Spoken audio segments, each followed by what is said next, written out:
Greetings, guys. Welcome back to my channel. My name is Monette, and this is my channel, Evolve with Monette. For those of you that are new here, I'm a professional intuitive empath. So good to share energy with you. Thank you guys for inviting me in today. Let's talk about emotional dysregulation. As empaths, we are sponges that soak up a lot of people's energy in our proximity. And if someone comes in to your very stable Zen garden that you've created for yourself through meditations and cleansing and salt baths and raindrops on roses and whiskers on kittens. What are a few of your favorite metaphysical ways to ground? You do it. You've got it down pat. And in this life, people will float in and out. But I want you to pay attention to if your energy gets off track when someone comes in, because these are huge tells that can set you free pretty immediately from any bondages, any snares, or any unhealthy dynamics that are going to create a new karmic cycle. And I want you to avoid karmic cycles like the plague. Meaning, when you get someone in your life that would like to play in your face, it can send you down an endless loop of a karmic cycle, or a 7 month, or a 2 year, or a 10 year, or 20 year karmic cycle with someone until you figure out the lesson. And that's why, in the beginning of your connection, whatever the connection is, pay a lot of attention to how you feel. Pay a lot of attention to whatever red flags you see, because they will be revealed in more depth later. If you don't pay attention, meaning you'll see one small thing. Maybe someone drank the Capri Sun and they didn't throw it into the trash. They left it on the counter. They swear to goodness they threw it in the trash. You saw it on the counter. You threw it in the trash. For example, this is a petty, just off the top of my head example. Then you're with them a year later and you find out they don't recycle. Recycling really means a lot to you, but it's a little thing you saw them do. Putting their trash in the right place right from the beginning that you didn't pay attention to. That now has ballooned into this now existential crisis between the two of you. And the whole time you're gaslit because they've been gaslighting you. And you're now emotionally dysregulated because they came in with their instability and their lack of recycling and ruined up your nice, clean world, whatever that may be. That's the example. Weird, but follow me, follow me. Also, the channeling underneath that here is about, do you recycle or put something into the trash? Some of these connections need to go into the trash. They're not to be recycled, okay? There are some people that you can't really see. Can we salvage this? And there's some people that there's no salvaging to be done. You know, it depends on how much time you've invested. It depends on what level of denial they're in or truth telling they're in. You be the discerner of that. But empaths, a lot of us spend a lot of time stabilizing our beautiful magnetic energy and getting really comfortable with ourselves in hermit mode, right? Our favorite place to be. And when someone else comes in, whether this is platonic or romantic, do they disrupt that? You'll notice it most in the first 2 to 3 months. And then if you like them or if there's attraction there, you'll overlook it. With limerence, anything can be a distraction. And so your angels are saying, get on your good foot faster, more quickly, get on it and pay attention.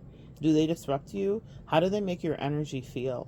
Because I'm, in my experiences, I'm a pretty stable person. It doesn't mean I haven't had emotional dysregulation or battle with depression or various things in my life. I certainly have.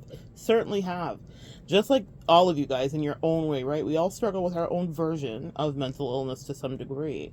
Or a bad moment or a low time where we were just off our feet and out of our energy. But you know what your baseline of energy feels like. I want you to get really comfortable and in tune with that. Because when someone else comes in and they throw you off track, that's their energy. And a thing that empaths are still learning to do, and a lot of you guys have probably already been through this part, is discerning where you end and someone else begins. And it is very insidious, especially if you're sharing sexual energy with them, to be able to differentiate. That's why I want you to pay attention on those first few dates or those first few friend dates. If it's just a platonic thing, this girl comes up to you at the gym, she loves your vibe, she wants in, you can tell she's just a friend, it's just a platonic thing, but you can tell she's like, let's hang out, we should get coffee, we should do something. You know, I had a friend of mine in the metaphysical community talk about how she literally rejected somebody who was really trying to like get into her energy and be part of her vibe and her tribe, and she could tell that they were not on an emotional alignment. And she was like, girl, she was really like full court pressing for a friendship, and then after I kind of politely was like, oh, like I'm just kind of like hermiting, I just like to be by myself, like she gives her the empath speech, we got that like speech ready, like, oh, I just like me, myself, and me. um she gives her that, and then the girl in the subsequent days starts to treat her really badly and tries to be like, oh, you're weird, because she felt rejected. And so the girl was like, girl, how am I clean this up? I was like, girl, you're not. You protected yourself, because the behavior that she showed to you right after is exactly why your instinct said steer clear. You guys get it? So you will hear the clearest in the beginning of any connection or partnership about the truth of, does this person really vibe or jibe with you?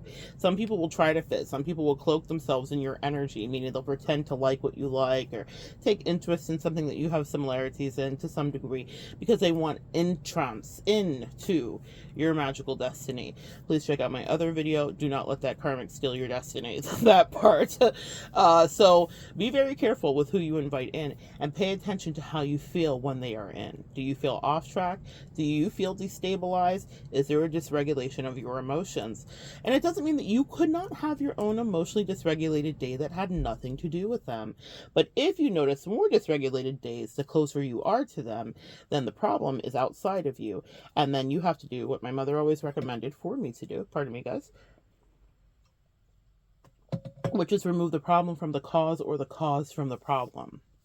My mother, Gemini sun, spoke in nothing but riddles all of my life, and it's why you have me here speaking to you in riddles and rhymes at times too, but I like to always decode them for you. My mother left me to decode them, but that was one of the things she would say to me if I was like, I'm having problems with a friend. Move the problem from the cause, or the cause from the problem. And so I deduced, because she was doing no explaining, that it meant that I needed to discern who in fact was the problem or the cause. Was it me or them? And it doesn't mean it's not always me. So I want you to take real self-accountability and self-responsibility that sometimes it can be you. But y'all, at this stage and age, at our big ages, you know what to do. You know who you are, and you know when someone is close to you, how they affect you. So if you are stable and you are a grounded, peaceful energy, and then all of a sudden there's confusion and smoke screens and brain fog, that's not you. That's someone else's insanity that they're trying to pass off to you. They want you to clean them. I often compare us to dialysis machines, empaths, because we literally pull all the toxicity through our own energy field, our own ephemeral field, and then we put it back into people when we love them or care about them. We'll help them clean up whatever toxicity may be hiding or lingering in their soul. They may not even understand why they're attracted to us, nor do we understand that we even have a contract to do that thing, but someone will gravitate to us, and then the healing will begin. And so that's okay if you are consenting to give out your beautiful empathic healing energy that has been cultivated in mind. It is very special. It's premium. Guys, pay attention. Another video here. You're not like them. You'll see a gas sign. It's regular gas. I have 2 videos to connect, I suppose. I'm going to do that when I'm editing. I'll pay. My editing is different than y'all's editing. I don't edit. At all, actually. This is off the cuff. But when I edit, I go back and watch the video, and I make sure to add in the things I say I'm going to. I've been trying to be much better about that. But your energy is different. And you can't keep giving your premium unleaded gas energy to people that don't appreciate it, because they will throw you off. And then when you're off, you'll notice that in your finances, in your health, in your sleep patterns. You are very susceptible to people's energy. I have had issues with like friends before, where even if nothing's being spoken, I understand that I'm going to have to go to quote unquote war or a battle, or I'm going to have to deal with something. I'm going to have to stand on business with someone and hold my boundary because they're being wild. And I will have woken up with like a pink eye the next day. Now, pink eye is not something I'm prone to, so I don't have like any issues with that. I have glasses, of course, for if I need to read the fine print. There's a new set of cards I got where I'm like, I need my glasses all the time for this. We are officially old. But, I don't have eye issues, to be sure. So I know that that's the way that my angels will communicate with me. And it's not pink eye that lasts for weeks, like a pink eye mite, or a week, or however long pink eye lasts. It's just this weird, like, granular thing happening where my eyes are really uncomfortable, but it has to do with seeing someone clearly. If you're studying anything that ails you on your body as a metaphysical tell, that something's off in a different direction. So I don't care if you have a knee issue or you stub your toe or hit your elbow. Look it up, y'all. Your angels are always communicating. Your body's always communicating with you about what the truth is, okay? So I have had that happen. And the pink eye didn't stay. By the next day, it had completely gone away. But it was an indicator. That's just how my life is, unfortunately. The magical life I live, where I get messages very clearly and quickly and shamanistically. So weird things happen, unfortunately. And I'm learning to live with it, accept it, understand it, transmute it, whatever. But what I will tell you is I was very clear. I had spoken to someone the night before and I was like, listen, this is off. And then the next morning I spoke to that person and I was like, yeah, I got pink eye overnight because I was dealing with an emotional fight that I hadn't even, and that wasn't my energy. Someone wanted to distort how I saw them. They didn't want me to see them clearly. They had lied to me really blatantly. And the next morning I was dealing with that pink eye because my body was like, get ready, because someone's trying to make sure you don't see. Now, that will happen for you in different ways, but that was someone else's energy. That's why the pink eye didn't last for days. Does that make sense, guys? It was just my body's way of saying, prepare, prepare, prepare. This is as bad as you think, even if someone's trying to pull the rug over it and bury it over there. It is exactly what you think it is, so get prepared. Now, that is what happens when you are in a relationship and it's happening. But what happens when you are at the beginning stages in the first 3 months of connection with someone, especially because a lot of us are coming out of this hermit stage in so many different ways. There's various levels of the graduation that we're going through, guys. And that means that you're going to be around people again. So you need to be really paying attention. You know, during the panorama, that's what we're going to call it, that happened. The pandy that happened in the last couple of years, that was this surreal landscape and some like dystopian movie that we all were in. We all got comfortable staying in, right? Being away from people. We loved it so much that even extroverts realized the deliciousness of being an introvert, and people loved working from their pajama pants. And, you know, we all as a collective shared like, oh my God, I didn't realize how much I didn't like people. We went from missing people to being like, oh my gosh, how long is this going to last? To being like, oh my gosh, I'm so comfortable now. To, oh my gosh, I have to go back outside with the people. So if you are in that stage of maybe now you are mandatorily having to be back in an office, or maybe you're having to be around friends, or maybe you're going back to the gym, or maybe you're doing whatever, right, to just get back out in the world again. Maybe you just went through a heartbreak or got out of something or broke up with a longtime friend or a longtime partner, but you are starting to remingle. I want you to know that you're not going to get got every time, and that you don't have to remain emotionally single, whether that's platonic friendships or relationships that are romantic. But you do have to practice this discernment. You do have to know where you end and someone else begins. You need to be very aware of your boundaries, of your auric field.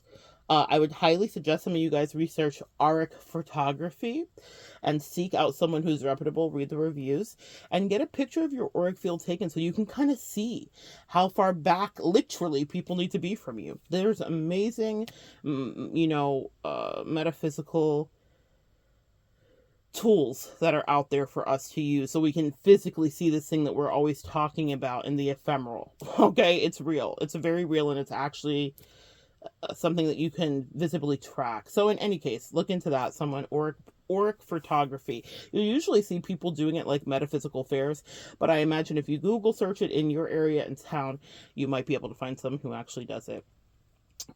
That's around you, hopefully. In any case, protect your energy, guys. That's the message for today. And pay attention to people that destabilize you when they play in your face. Anyone that plays in your face will destabilize you because you're causing you to have to use these resources of problem solving and puzzle solving. Good thing I had a Gemini mother who got me prepared for the world. It's so ironic, the thing that used to be the bane of my existence, mother, why do you speak to me in riddles, is literally something that helps me sharpen my gifts every day. Because my mother never did plainly say a damn thing. And now I understand how to pick apart the puzzle and understand for you guys too, where someone that maybe in your life might be affecting you. Sometimes we don't see it clearly. And sometimes with our tribal connections and our societal bonds and our forced obligatory duties, right? If you're at a coworker situation in a job and with an employee, that's terrible. You're there, but you're like, I gotta be here. And we can talk about up leveling and shifting the matrix and manifesting a new situation. But for the time being, let's be practical. You're in it, right? You have to deal with where you're at until you can do all that magical shifting and quantum leap into a new timeline. But right now, let's be in this reality, because that's the reality that you're in. And that skill set may be something that needs to be sharpened. If someone comes in and dysregulates you, destabilizes you, causes you to question yourself, that's just not your energy, my love. You've done too much work for that to even be something that you accept. And if you keep clear sight of it, I will tell you how this worked in my favor. I understood when someone was just emotionally dysregulating me in the last several years. Anybody that I've dealt with that has come in, I'm very clear about it. Some people I cut off faster, some people it took a little longer. Either way, the reason that I didn't lose my mind in those situations is because I understood right away how they were emotionally dysregulated. Sometimes with our gift, guys, as you develop it, you'll be able to see people, the issues that they come with. So I'm not going to say that I see like lines upon line and precept upon precept when someone's walking towards me. It's not like there's a list printed out on them that's like floating in front of them before they walk towards me.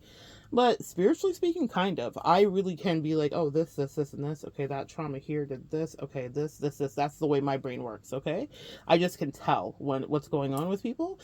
And if they're not well. But also, that's okay. I still, you still have to have relationships. You still give people the benefit of the doubt. But what saved me from a really terrible situation, potentially, was that I never lost sight that it wasn't my energy. I never lost sight of who was the crazy one there. I didn't say that to that person because, like any good Law and Order SVU episode, if the person has the gun and they're like, you're the one, then you're nodding your head and saying yeah, so that you don't end up over the side of the building with them. You're like, yeah, I love you. Absolutely. We love each other. Right? They may have been pretending, you're pretending too. Because that's survival and that's what we empaths will do. But the point is this. You need to know that that energy isn't you. When the person walks up to you with a gun, God forbid, right? But like from the episode, figuratively speaking, do you immediately run? Or do you assume they're the one? Do you assume they wouldn't shoot you with that gun? There's a lot of things you may know, but the one thing I want you to stand on is they are the one with the problem. So even if someone doesn't have an actual weapon, maybe their energy, their deception might be their weapon. Their subterfuge and gaslighting might be their weapon to cripple and to create in you instability. They want to pass along their mental instability to you. Dialysis machine. They want you to clean them. They want to karmic swap destinies with you. They want you to free them.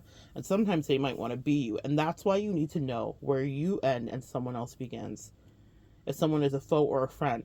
What helped me stay alive, alert, and escape that situation is the whole time, no matter what level of gaslighting was being done, I knew who was the crazy one. I knew who was the person who had other issues in other areas of their life. I knew who was the person that had caused other people to feel an eerie sense of something just isn't right. I knew from their own stories and their own words. When people show you or tell you who they are, believe them. And they can couch it in all kinds of colorful things, and they can explain it away, and they can justify anything. But if when they were approaching you initially, or if you ever question them in the beginning of the connection, then you understand whose energy signature and imprint belongs to who. And then I want you to respectfully and rightfully place it back onto them. It doesn't mean that you're doing any projection. In fact, in those situations, you'll be dealing with people that will quite often project their mental illness onto you. and if you already battled yours, or you're taking your meds, or you're doing what you need to do to stay regulated, you're grounding, you're salting, you're doing the things, you're meditating, you're praying, then is it really you? Or is it someone who's insane, who wants to play a game? So the reason I kept my cool in any of the situations I've ever been through is because I'm always honest with myself. Is this something you would do? Is this like you? Or is this like them? Do they have a track record of causing other people to be uncomfortable, feel unstable, or to play mind games? It might not be you. sweet friends. Okay, pay attention, so that way you can understand that. Some of you guys may get into relationships or have been in relationships that went a long time, but I want you to think back right to the beginning of it. What was the first red flag? What was the first sign? They were there. Even if you decided to go forward, you hadn't developed all this empath energy yet, you didn't know about your boundaries. That's okay. Forgive yourself. When we know better, we do better. That's what Maya Angelou says. So you are now doing better. But I want you to never forget that you knew initially. And it's one of the 48 laws of power about avoiding the unlucky. People will come to you with their misfortune. I'm hearing poor unfortunate souls. And they will want you to switch destinies with, or they will want you to clean them and pump them up and cheerlead them and give them your gift. And they will punch you in the face and literally never thank you for it. Literally try to take it and take full credit for it. But that mental instability is something they've done with other people. And whether you are a reader or not, and you can look energetically into someone and see just by looking at their, energy signature, you still need to be able to discern whether you have developed the, college level skill set, or whether you have just begun your spiritual practice today. You need to be able to understand when someone makes you feel a kind of way.